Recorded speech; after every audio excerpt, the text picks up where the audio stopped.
नमस्ते दोस्तों, उत्तराखंड नामा के एपिसोड नंबर 4 में आप सभी का स्वागत है। पिछले एपिसोड में हमने उत्तराखंड की खूबसूरती को करीब से देखा और आज हम कदम रख चुके हैं दून घाटी यानी देहरादून में। तो आइए देखते हैं वीडियो। दोस्तों, अगर आप चैनल को पहली बार विजिट कर रहे हैं तो चैनल को सब्सक्राइब करना ना भूलें और वीडियो को लाइक जरूर करें। तो आइए शुरू करते हैं। दोस्तों, पहाड़ों की तलहटी में बसा ये शहर अपनी वादियों, खान पान और शानदार मौसम के लिए जाना जाता है। आज के इस वीडियो में हम देहरादून को एक्सप्लोर करेंगे और देखेंगे कि यहाँ क्या कुछ खास है। तो चलिए बिना देरी किए शुरू करते हैं आज का ये सफ़र। दोस्तों, आपको देहरादून में स्कूटी रेंट में मिल जाएगी जिसका चार्ज 600 रुपये लगेगा। तो दोस्तों, हमने स्कूटी ऑप्ट की और सबसे पहले हमने किया होटल में चेक इन। हमारे होटल का नाम था विष्णु लोक होटल। दोस्तों, ये होटल स्टेशन के सामने है और इसका टैरिफ है 2200 रुपये। दोस्तों, ये होटल इसलिए भी बेस्ट है क्योंकि आपको यहाँ से हिल बस स्टैंड, पलटन बाजार और आसपास के देहरादून के फेमस लैंडमार्क मिल जाएंगे। दोस्तों, ये है मेरा रूम टूर होटल का।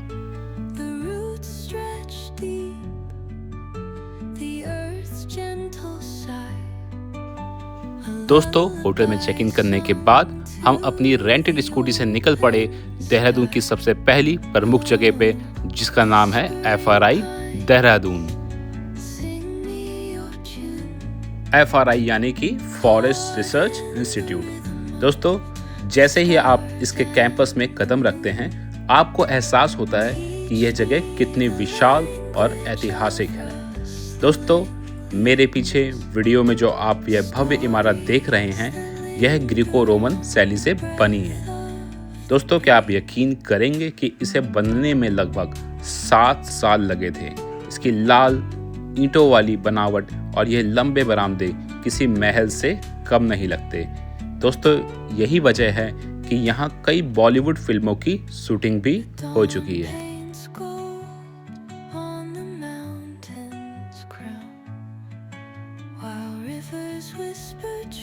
दोस्तों, यह पूरा कैंपस करीब 450 हेक्टेयर में फैला हुआ है। यहाँ की शांति और ये ऊंचे ऊंचे पेड़ मन को बहुत सुकून देते हैं। अगर आप देहरादून आ रहे हैं तो यहाँ की आर्किटेक्चर और म्यूजियम देखे बिना आपका सफ़र अधूरा है। यहाँ हर कोना इतना सुंदर है कि आपका कैमरा रुकने का नाम नहीं लेगा। दोस्तों, FRI की इस आर्किटेक्चर को देखने के बाद अब मन बिल्कुल तरोताज़ा हो गया है। लेकिन देहरादून का असली रोमांच तो अभी शुरू हुआ है। अगले सीन में मैं आपको लेकर चलूँगा एक और अद्भुत जगह, तो कहीं जाइएगा मत।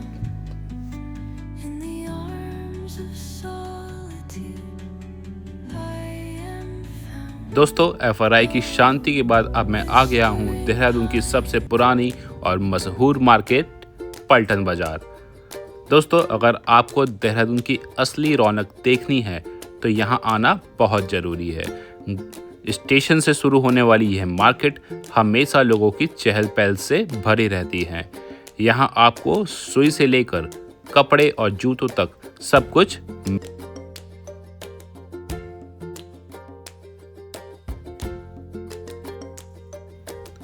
अगर आप शॉपिंग के शौकीन हैं तो पलटन बाजार आपके लिए जन्नत है। यहाँ के वूलन कपड़े और हाथ से बनी चीज़ें काफ़ी मशहूर है। और दोस्तों, सिर्फ शॉपिंग ही नहीं, यहाँ की गलियों में मिलने वाले लोकल स्नैक्स की खुशबू आपको रुकने पर मजबूर कर देगी।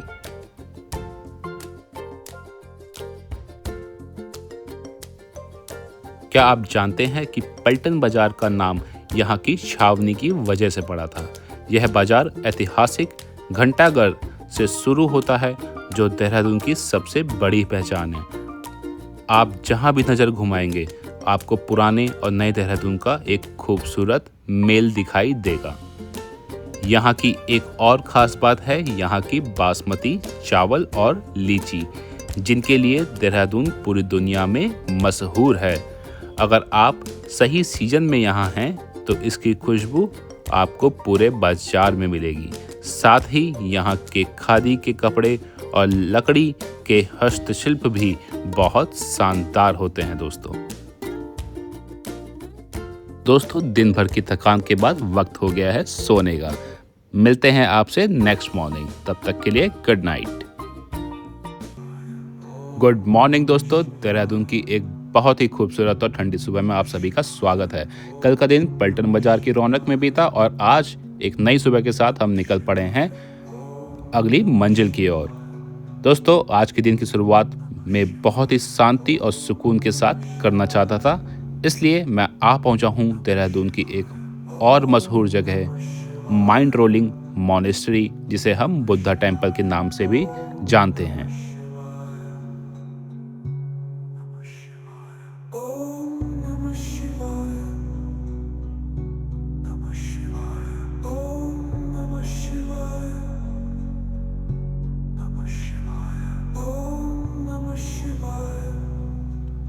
दोस्तों गेट से अंदर आते ही आपको जो शांति महसूस होती है उसे शब्दों में बयां करना मुश्किल है। चारों तरफ हरियाली, रंग बिरंगे प्रेयर्स फ्लैग और बुद्ध की मंत्रों की हल्की सी आवाज़। ऐसा लगता है जैसे हम किसी अलग ही दुनिया में आ गए हैं। यहाँ का वातावरण आपको तुरंत तनाव से मुक्त कर देगा। दोस्तों इस मठ का इतिहास बहुत गहरा है।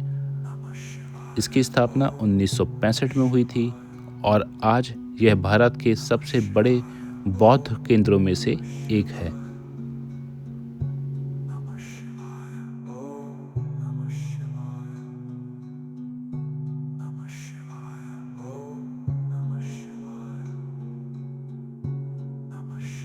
दोस्तों स्तूपा के ठीक सामने एक बहुत ही सुंदर और विशाल बगीचा है। यहाँ भगवान बुद्ध की एक 103 फीट ऊंची सोने की परत वाली प्रतिमा भी है, जो इस पूरे परिसर की शोभा बढ़ाती है। दोस्तों मंदिर के परिसर में ग्रेट स्तूपा भी स्थापित है। इसकी ऊंचाई लगभग 185 फीट की है। इसके बारे में एक खास बात यह है कि इसे दुनिया के सबसे बड़े स्तूपों में गिना जाता है। इस स्तूपा की हर मंजिल पर भगवान बुद्ध के जीवन से जुड़ी कलाकृतियां और सुंदर पेंटिंग्स बनी हुई हैं। इसकी वास्तुकला जापानी और तिब्बती शैली का एक बेहतरीन उदाहरण है। जब आप इसके चारों ओर घूमते हैं, जिसे परिक्रमा कहते हैं, तो आपको एक अजीब सा सुकून मिलता है।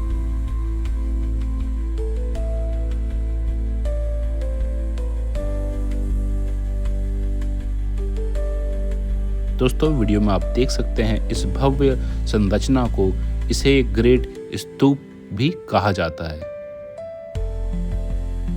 दोस्तों इसकी ऊंचाई लगभग 185 फीट है।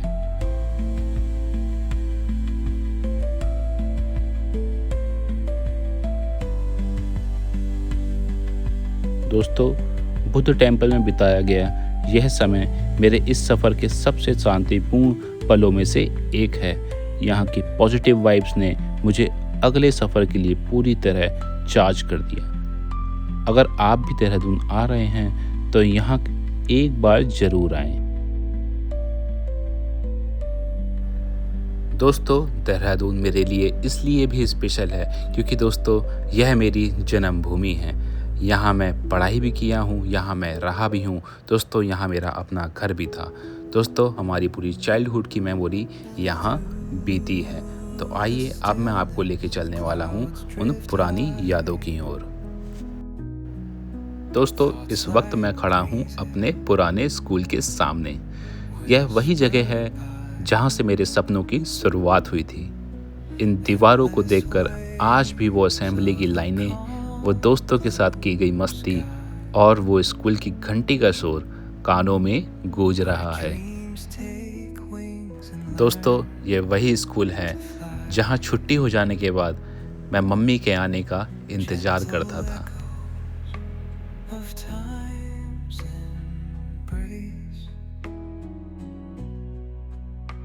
Each shadow finds its quiet space.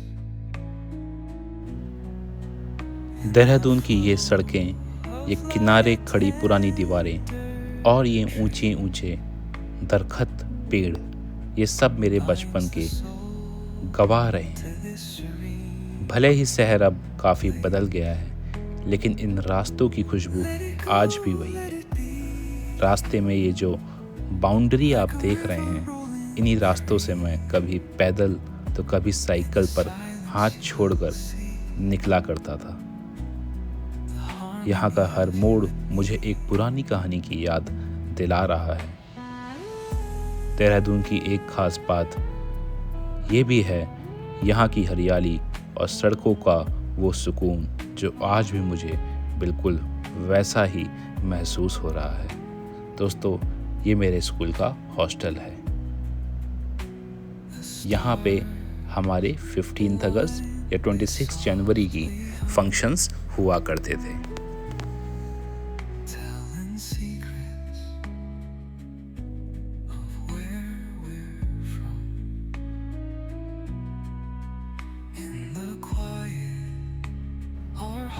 बस कुछ ही पलों की दूरी है और फिर मैं उस घर के सामने होऊंगा जहां मेरी ज़िंदगी के सबसे हसीन साल बीते हैं। दोस्तों, दिल की धड़कनें थोड़ी बढ़ रही हैं। चलिए चलते हैं सीधे अपनी पुरानी कॉलोनी की ओर।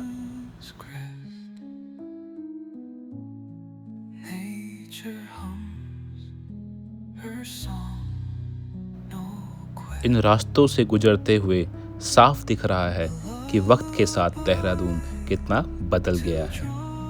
कहीं नई इमारतें बन गई हैं तो कहीं ये पुरानी दीवारें अब भी अपने वजूद को थामे खड़ी है।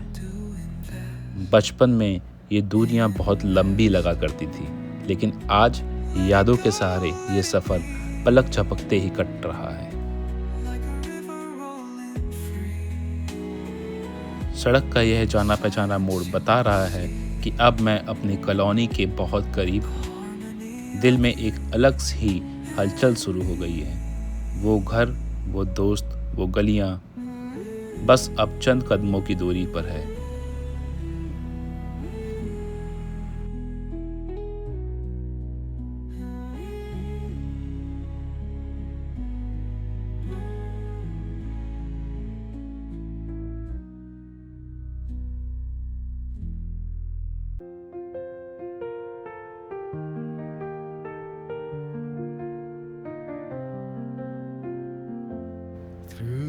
और देखिए, रास्ते में आ गया है मेरा दूसरा स्कूल। इस गेट को देखते ही वो भारी बस्ता, टिफ़िन शेयर करना और पीटी क्लास की यादें एकदम ताज़ा हो गई।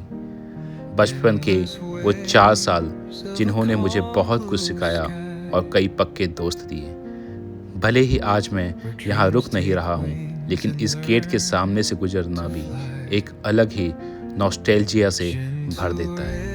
दोस्तों, अब जो घर आप मेरे सामने देख रहे हैं, यह मेरे लिए किसी मंदिर से कम नहीं है। यह वही जगह है जहाँ मम्मी पापा ने अपने गृहस्थी की शुरुआत की थी। ये है वो मोहन की दुकान, ये है वो दिनेश की दुकान। दोस्तों, मैं आ चुका हूँ अपनी कॉलोनी के पास।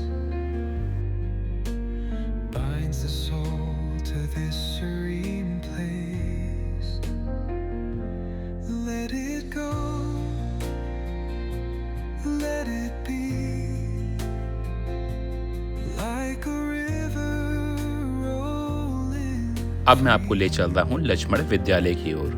दोस्तों, आप वीडियो में जो फोटोज़ देख रहे हैं, यह वही जगह है जहाँ पे हमने इन फोटोज़ को आज से 25 साल पहले खींचा था।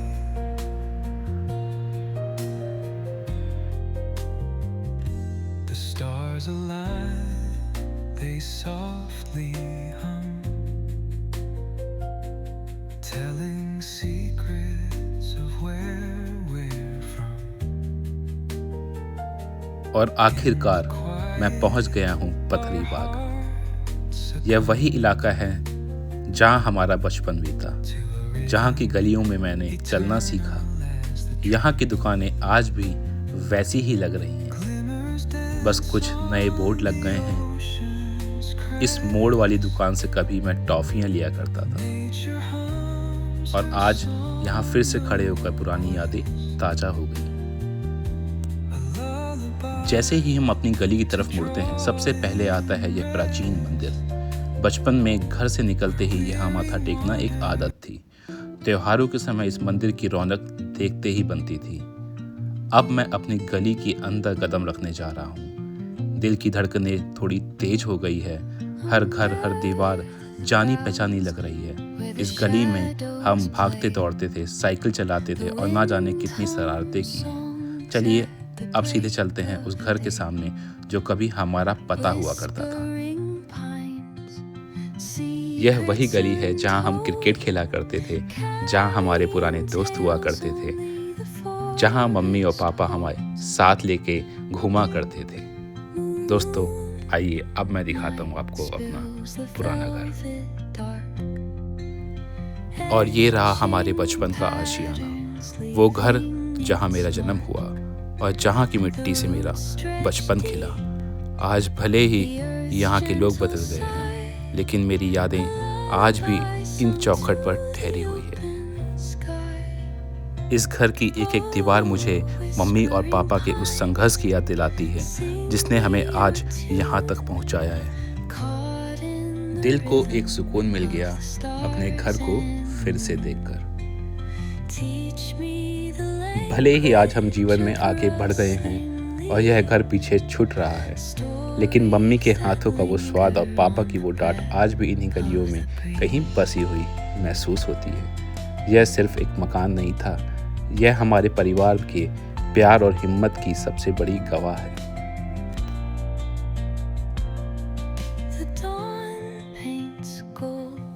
आइए अब चलते हैं उस गली में जहां हम ट्यूशन पढ़ा करते थे।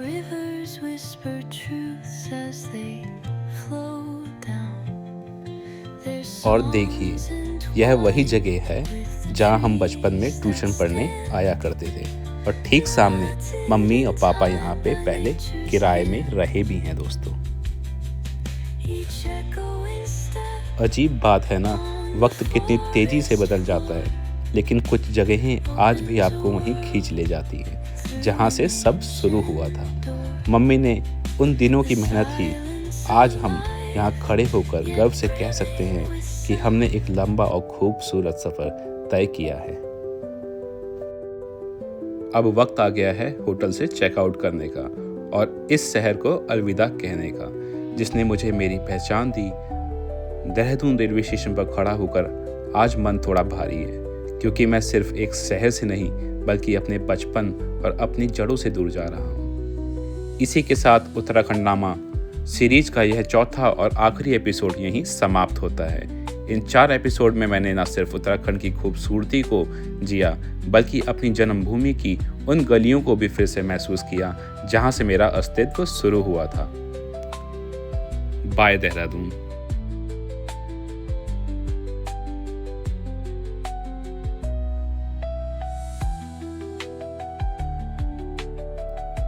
सफर खत्म हो रहा है, लेकिन यादें हमेशा साथ रहेंगी। उम्मीद है आप सभी को मेरा यह सफर पसंद आया होगा। अगर आप भी अपने मिट्टी से जुड़ाव महसूस करते हैं तो कमेंट्स में जरूर बताइएगा। फिर मिलेंगे किसी नए सफर में, तब तक के लिए अपना ख्याल रखें। अलविदा देहरादून। जय हिंद, जय उत्तराखंड। दोस्तों अगर चैनल को आप पहली बार विजिट कर रहे हैं तो मेरे चैनल को सब्सक्राइब करें और वीडियो को लाइक करें। जाते जाते बस इतना ही कहूँगा, दुनिया में कहीं भी चले जाना, लेकिन कभी अपनी जड़ों को मत भूलना। इस पूरी सीरीज को इतना प्यार देने के लिए आप सभी को दिल से शुक्रिया। देहरादून की यादों को समेटे हुए अब विदा लेता हूँ। मिलते हैं अगली जर्नी में। नमस्ते दोस्तों।